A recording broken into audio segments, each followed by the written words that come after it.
under God, indivisible, with liberty and justice for all. Good evening. I'll have the clerk please call the roll. Supervisor Fountain? Here. Treasurer Horning? Here. Clerk Chopu? Here. Trustee Collier? Here. Trustee Germain? Here. Trustee Harper? Absent. Trustee Petruzzi? Here. Thank you. Item number 4 is approval of our meeting agenda. So moved. Support. Motion by Treasurer Horning, second by Trustee Germain. Are we changing 9 and 10? Yeah, can we switch 9 and 10? Okay. And Matt, you still approve that? Yes, sir. Okay. Is there any other discussion?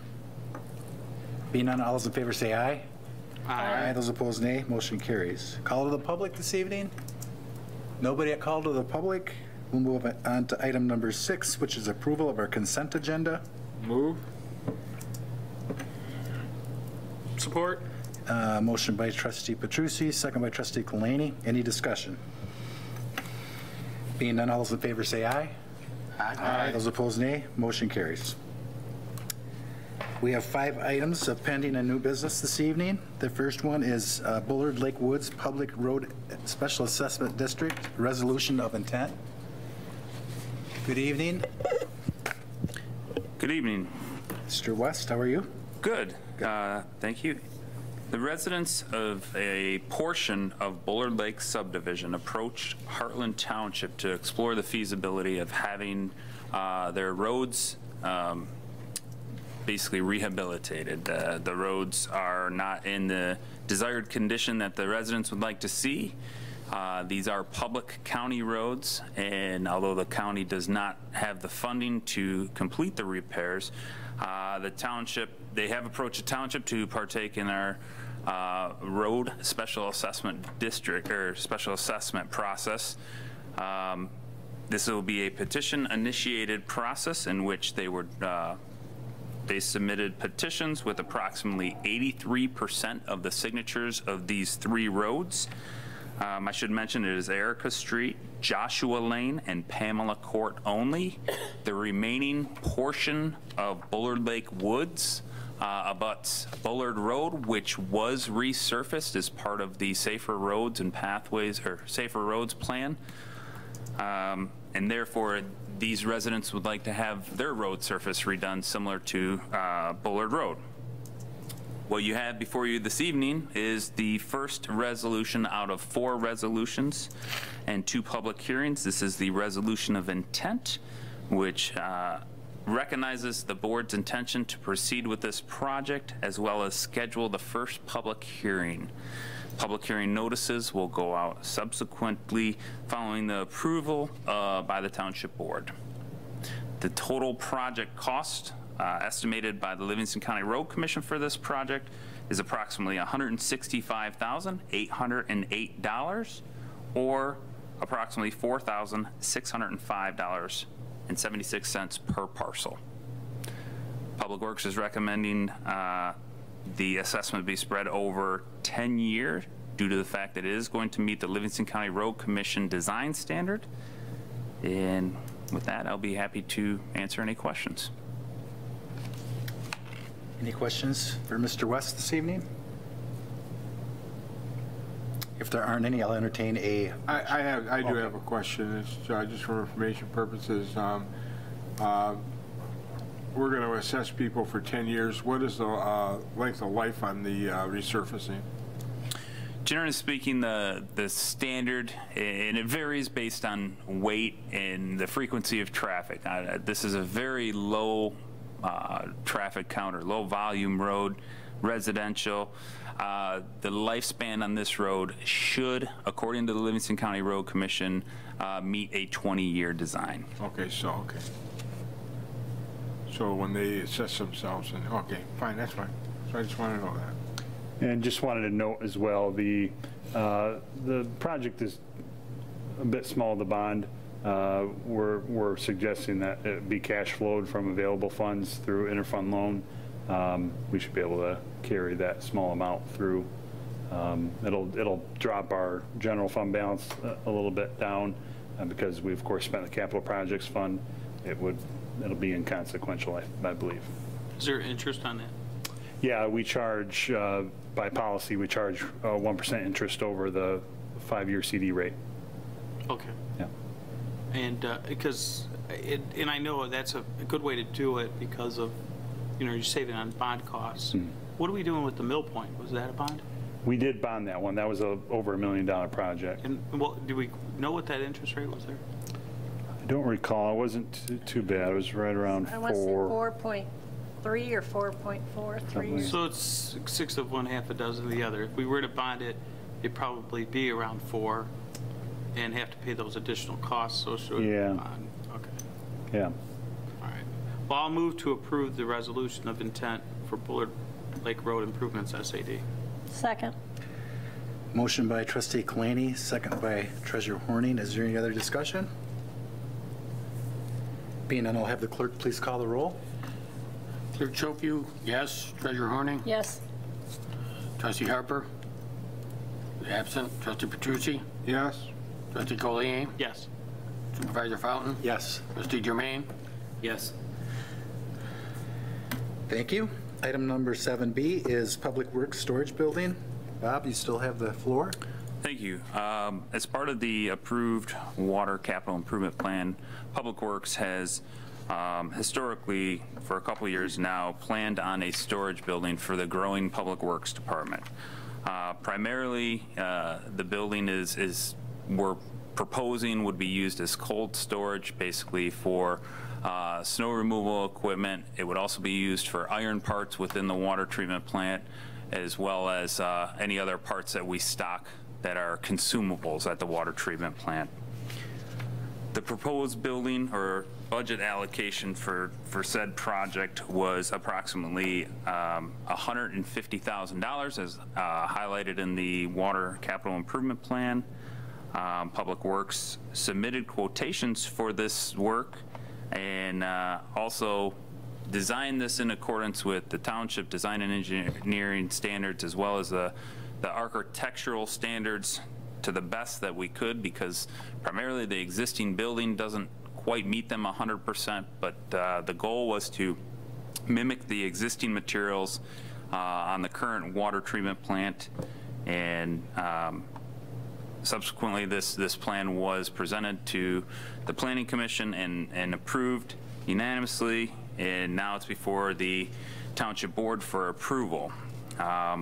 Public Works, or myself, I'll act as the general contractor for this particular project because we already have subsequent 2018 bid prices for certain aspects of this project, so we didn't want to essentially get into a general contractor and have the prices increased. So essentially what I'm seeking here is to approve a contract with Tri-City Construction for the construction of the building, but additionally I'm seeking authorization to execute the remaining work that needs to be completed based on our 2018 already bid unit pricing for concrete and excavation work.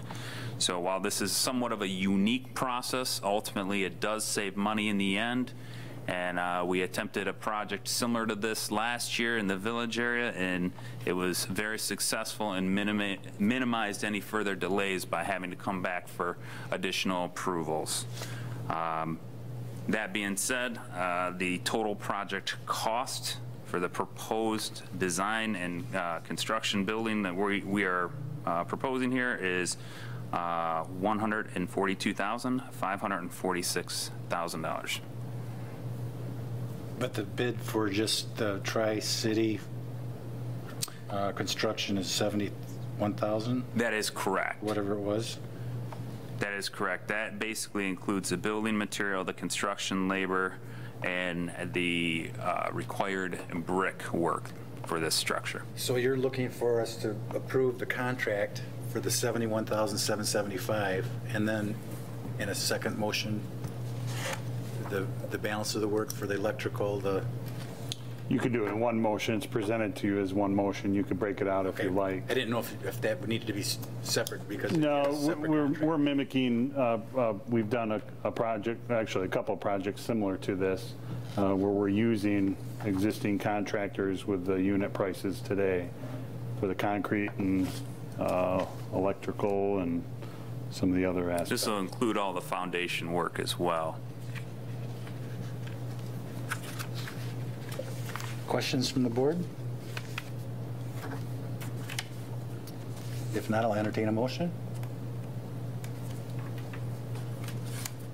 I'll move to approve the contract with Tri-City Construction for the storage building and to authorize the Public Works Director to engage subcontractors for a total project cost not to exceed $142,600. Support. A motion by trustee Kalani, second by clerk Shofu. I just want to make sure I got that, we got that number right, Joe. What was the total on that? I think it was 142, Why did I think it was more than that? 142,600. It's in the motion.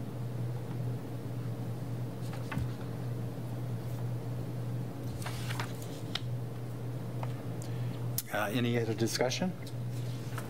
Being none, all those in favor say aye. Aye. Aye. Those opposed, nay. Motion carries. Thank you. Yep. I did find that. I was looking at the wrong bottom line. Thank you.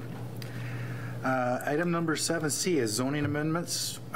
This is something that we've been working on for a long time with the Planning Commission level to revisit certain issues within the ordinance to make sure that they're up to speed and make some amendments to them. So I'm going to turn this over to trustee Kalani, who's our liaison, and can briefly discuss the items before us for zoning amendments.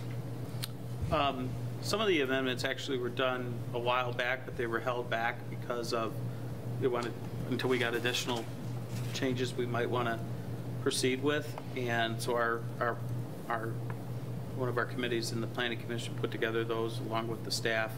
And so we have before you zoning amendment 18-001, 18-002, 18-003, 18-004, and 18-005.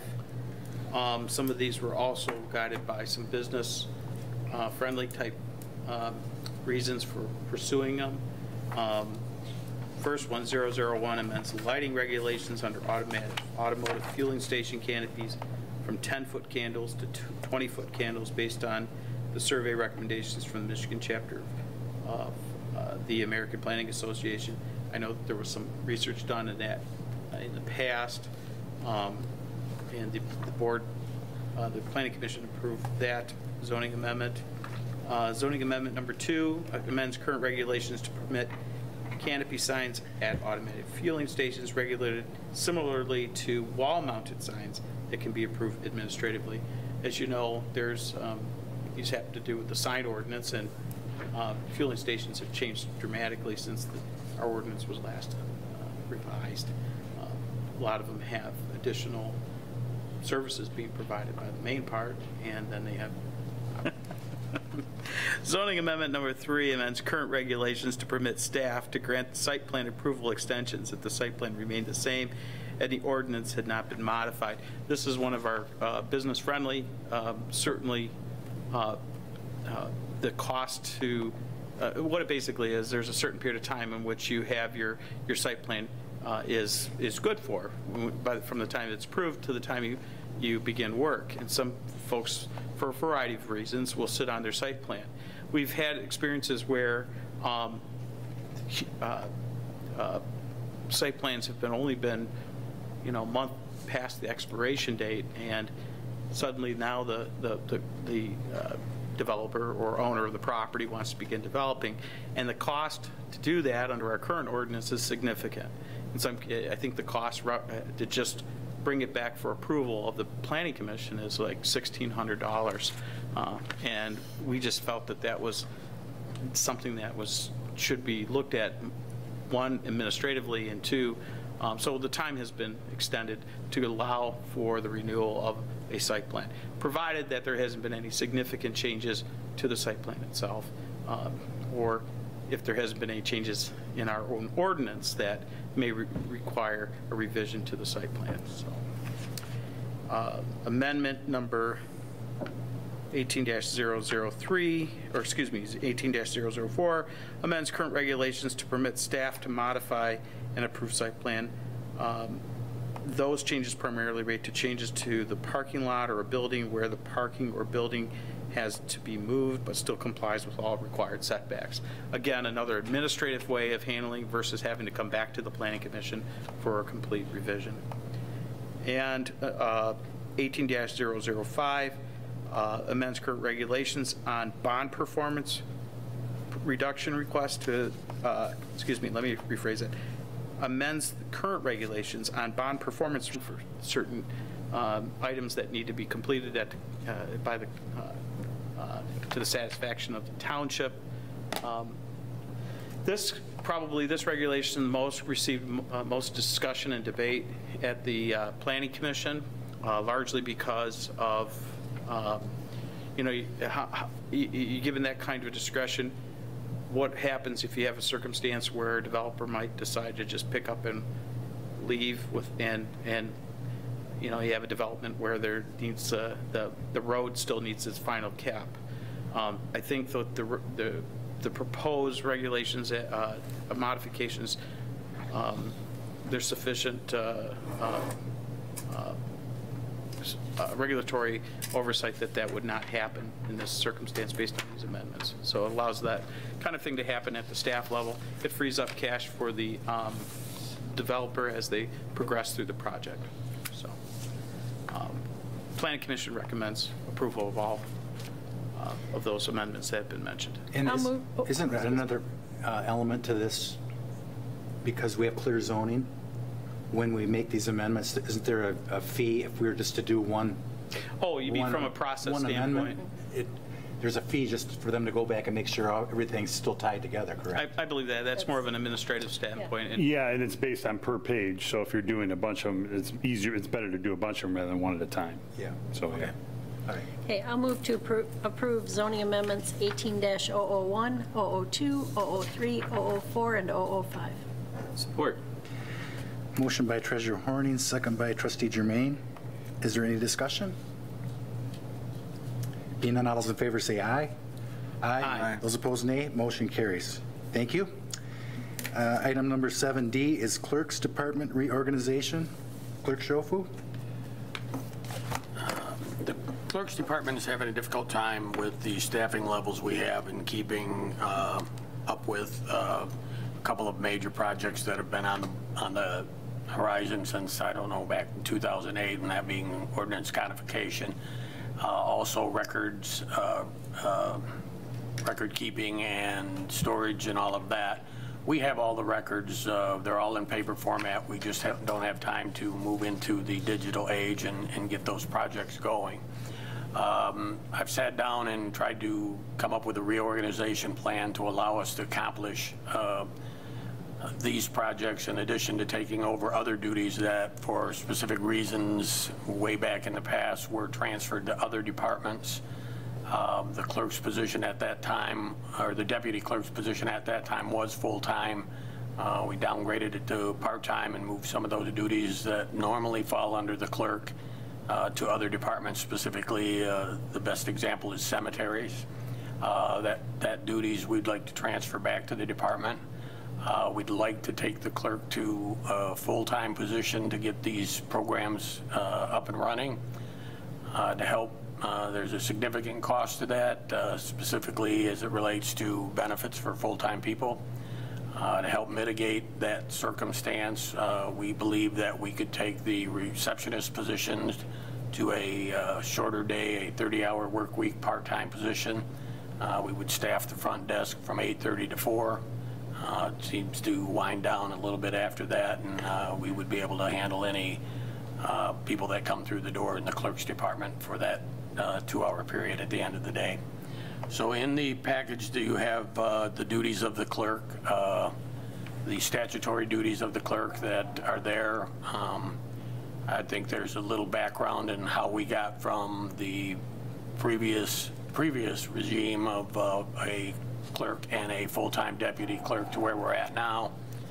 There is an additional section on what the current deputy clerk's duties are and what they will be should we go to a full-time position. And then I think the last page in there is the actual numbers that would be affected, and I think the overall net cost would be around $19,000 of this reorganization. And with that, if anybody's got any questions or concerns? If I may just add, and I want to thank Clerk Shofu again for the work he put into it. Obviously, you know, we've done quite a bit of reorganizing in my time, and these are tricky things to kind of capture thoughts or try to find ways to measure them. And it was a very thoughtful process that he went through and appreciated kind of us working together and talking through some of these things.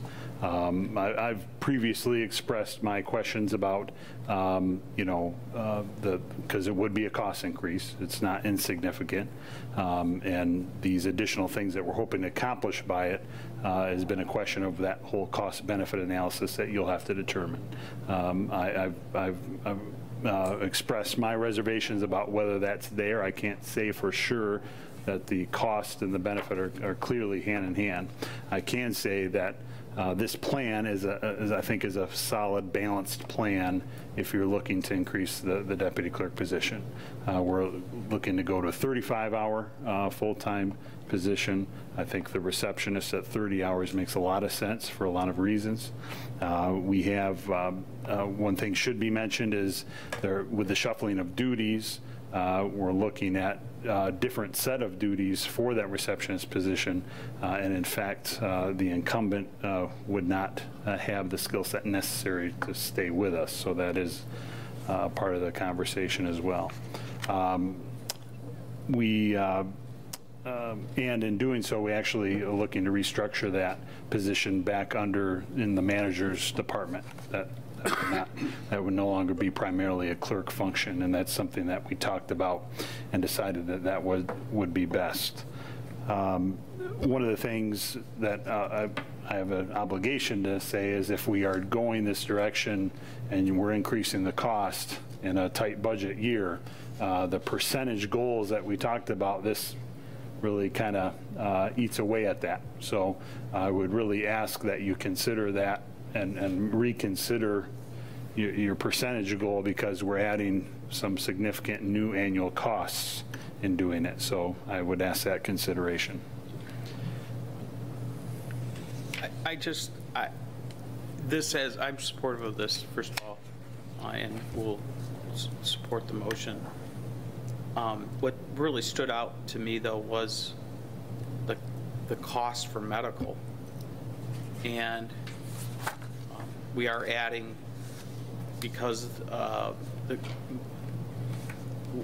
we're adding a full-time employee, all those benefits do come in, and I think it's important to note that those are significant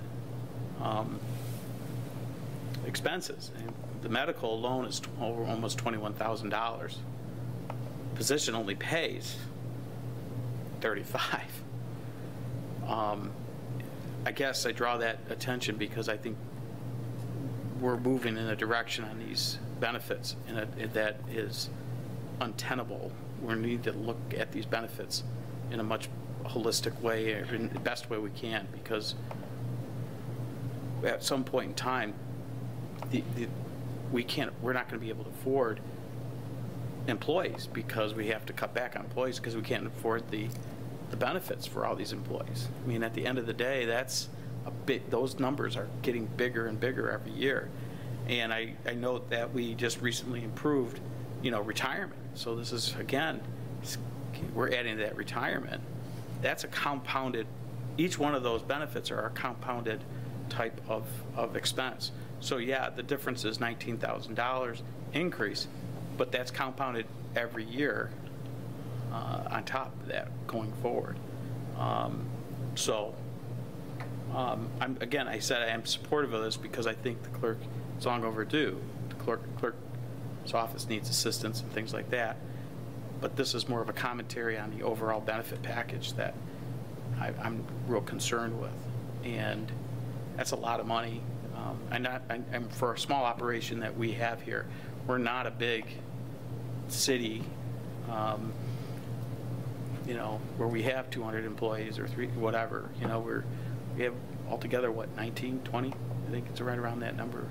Yeah, for full-time, it's under that, but yeah. Yeah, I mean, and that's a lot of money. I think we need to look at that carefully. And I know you do. Every year you guys look at that, and but I thought it was a mistake. I actually talked to Larry before the meeting because I was like, Sticker shock.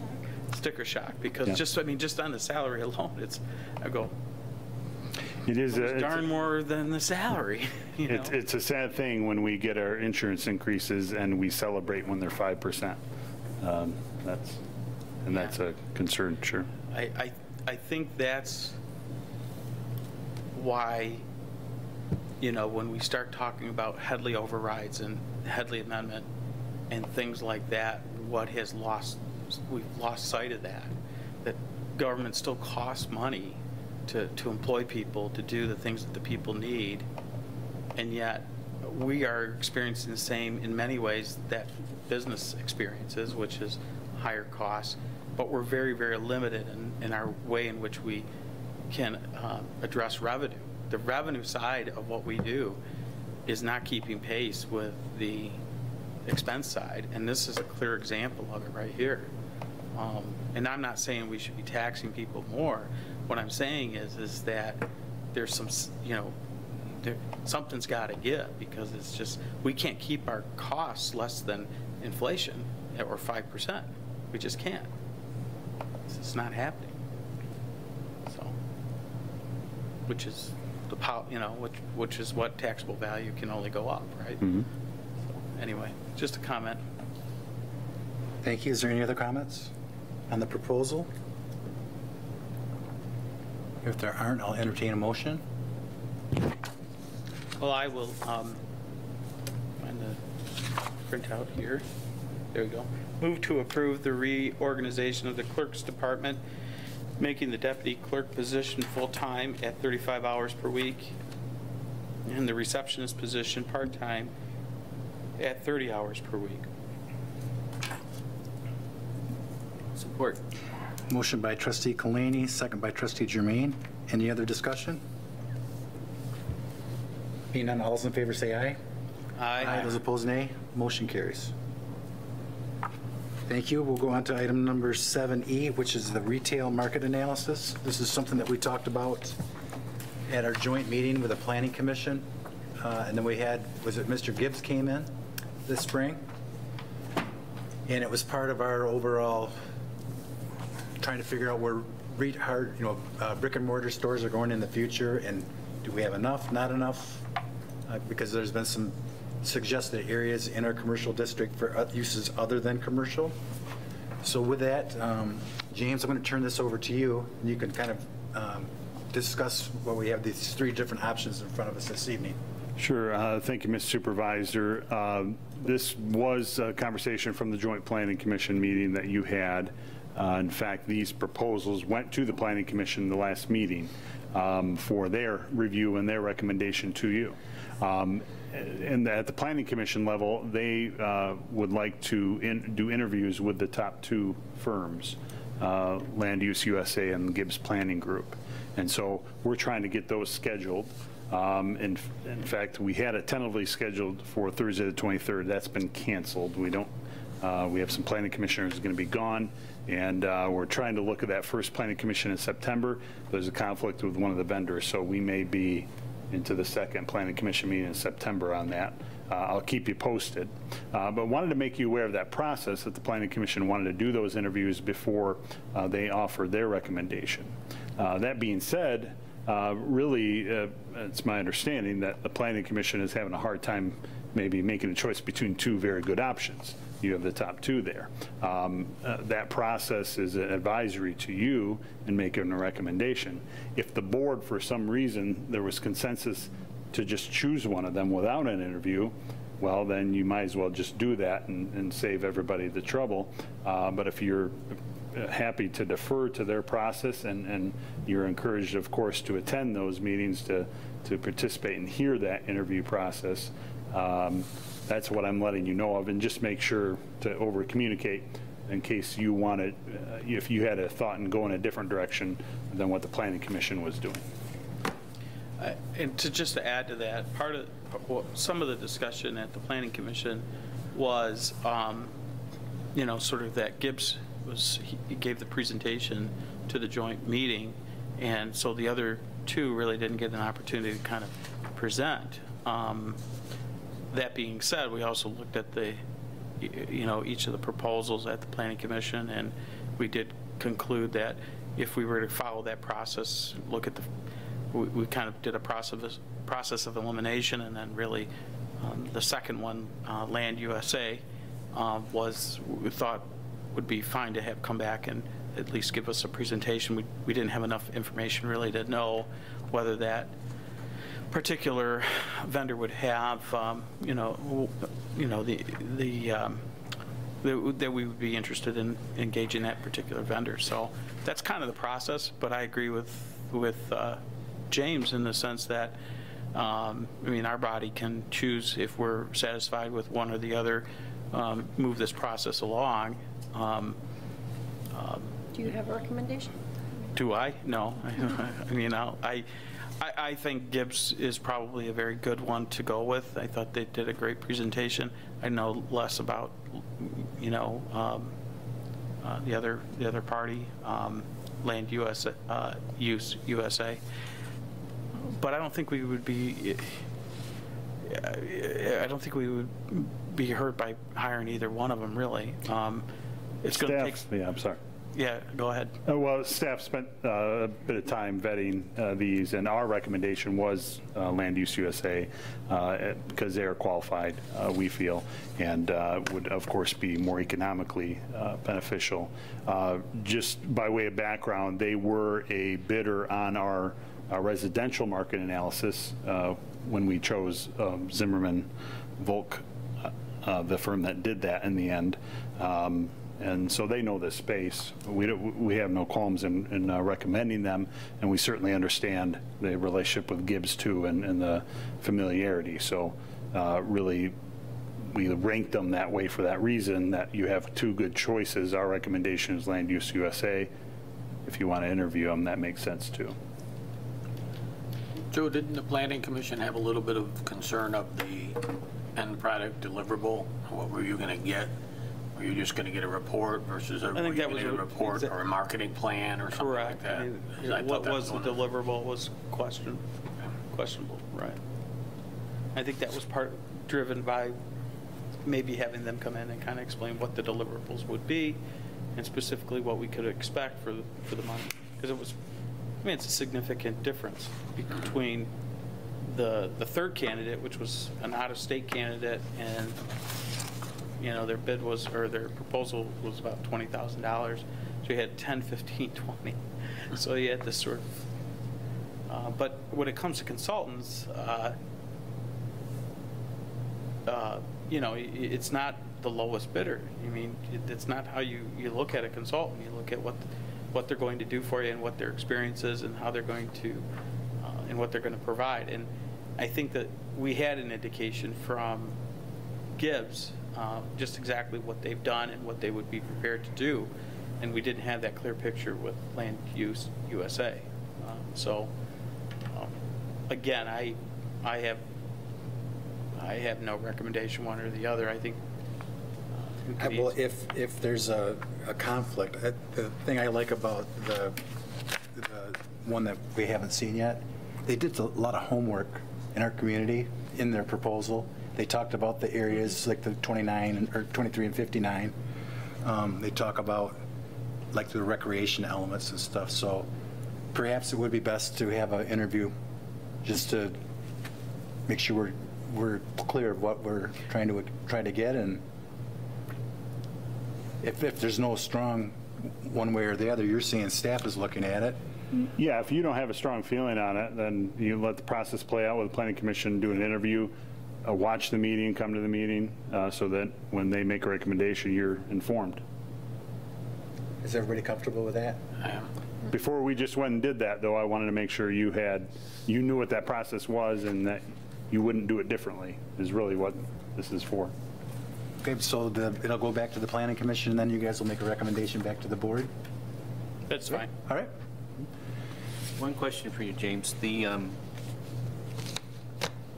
market analysis that was done, how much overlap did they consider for our surrounding communities? Or were they just looking at within our own boundaries? Talk about the residential market analysis? And the retail as well. Yeah, I don't, so the one we did, they're both very somewhat similar approach in that they put a pinpoint on a map and they draw circles around it that kind of define your primary market and your secondary market, where you're drawing from. Obviously, the concentric circles, the closer you are to that pin map in the center of Hartland Township, is your most likely new residents or business customers, and as you get further out, the percentages go down. And then they, so they're looking at, the demographics and discretionary income levels and the types of family units and what kinds of things they spend their money on in order to reach conclusions about either what types of houses they'd want to be looking for at what price points, or what types of retailers, what types of goods and services they're looking for, and add it all up. So it isn't, they're looking beyond our borders for sure, but where they're looking starts with us. So I'm not sure if that answers your question, because they're looking beyond, but it's because they're close to us. They're not looking who might drive to Highland Township to buy or live, because that's a different set of circles over here. They're looking from here. Then the second question, and it's somewhat related, but do we have any evidence from, and I don't know who it comes from, but like what is the current vacancy for retail in Hartland versus Fenton or Howell or Brighton or even Highland or South Lyon, places like that? We're trying to decide, do we need more retail? But if other places have access, how do we factor that in? And I understand you answered my question about this particular study, but just from a factual point of view, I'm trying to find out. That's a good question. I think it'd be a good one for the consultants. I'm not 100% sure, because definitely one of the deliverables they'd be looking at is calculating, X number of square foot of grocery, Y per square foot of pharmacy, and so on and so forth, and then look at your inventory of what you actually have in use and where your gaps are and the need isn't being filled.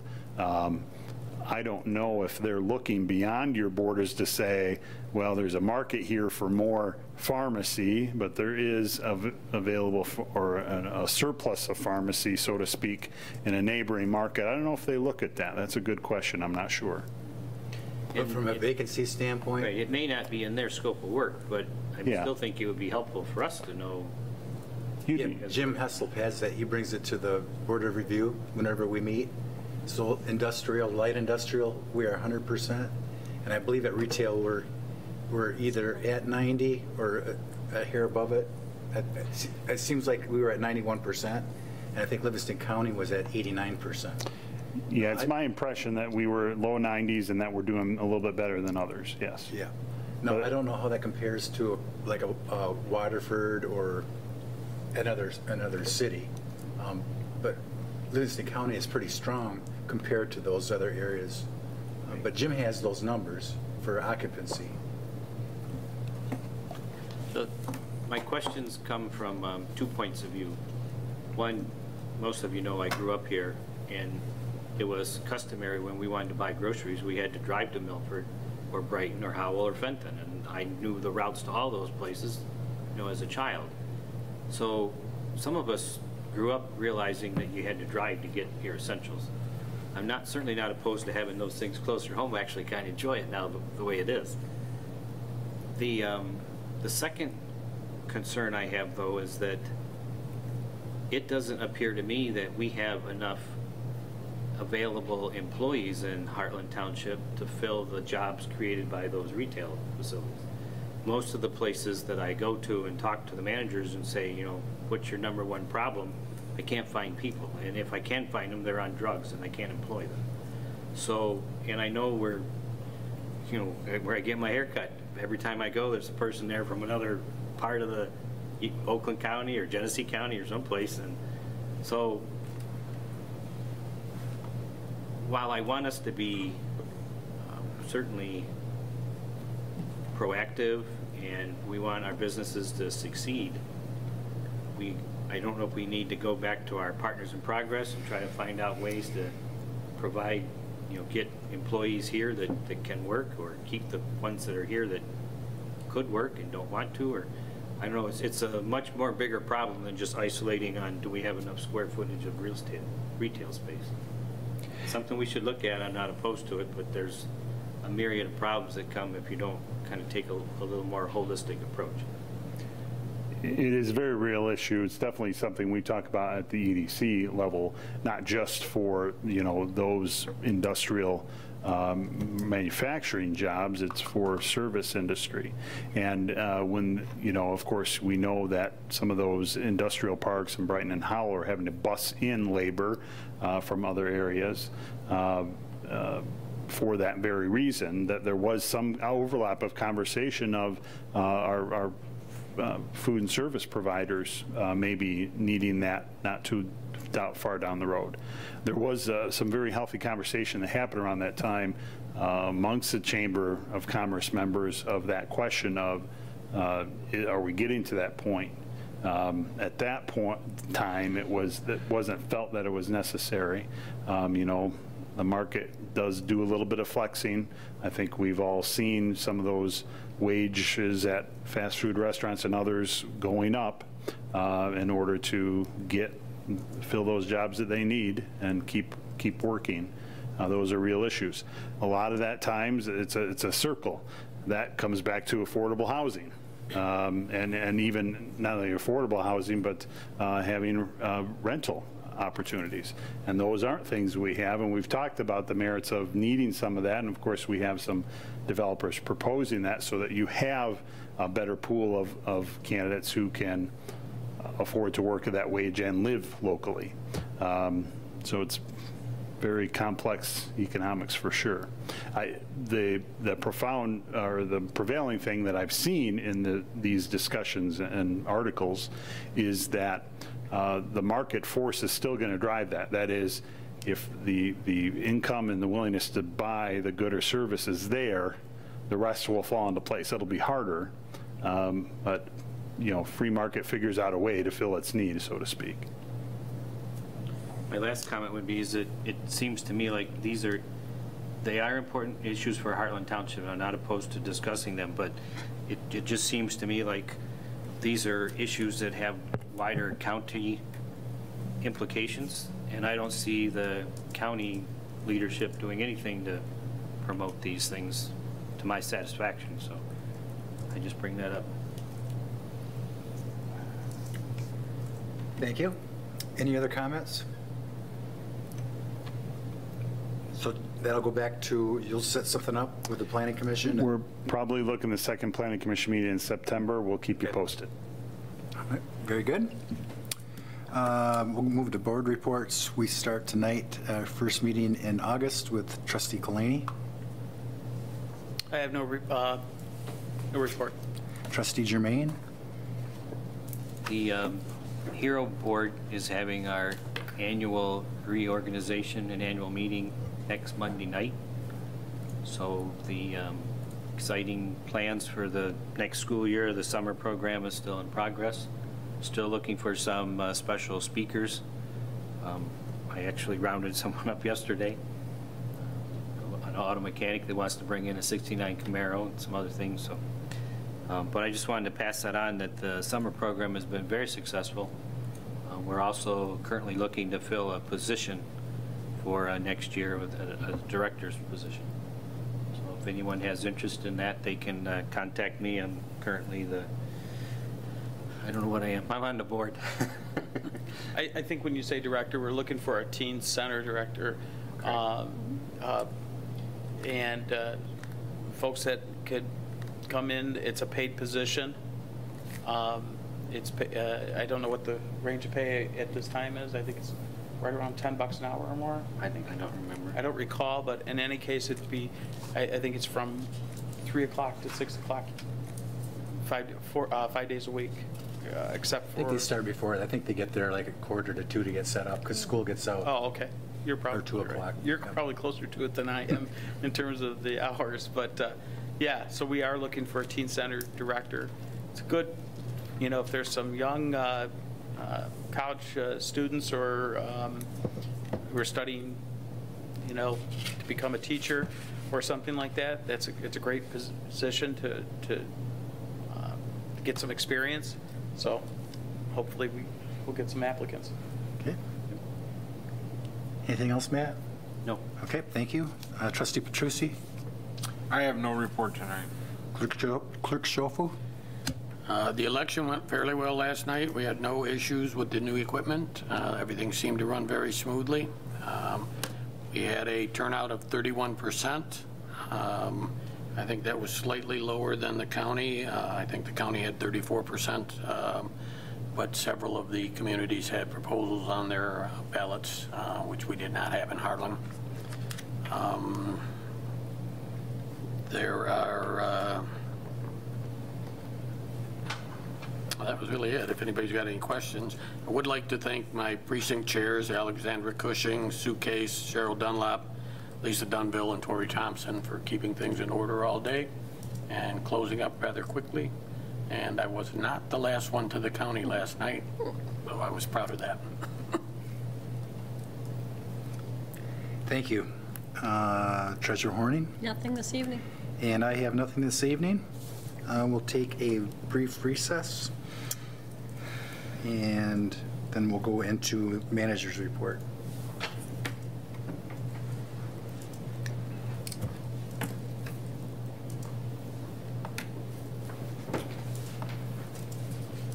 Are we moving today? Do you want to move down there, James? Yeah, we'll have a few things we'll need on the Okay. screen All right. and the phone. What are we doing? We're just going to go down, we're going to do the, Closed session just stuff. James things first real quick, and then we're going to go into closed session. We switched it. All right. If James I wants, thought we switched 9 and 10. We did. we did. Oh, So we're going to do he's James. putting stuff on. just- Report? Yeah, his report.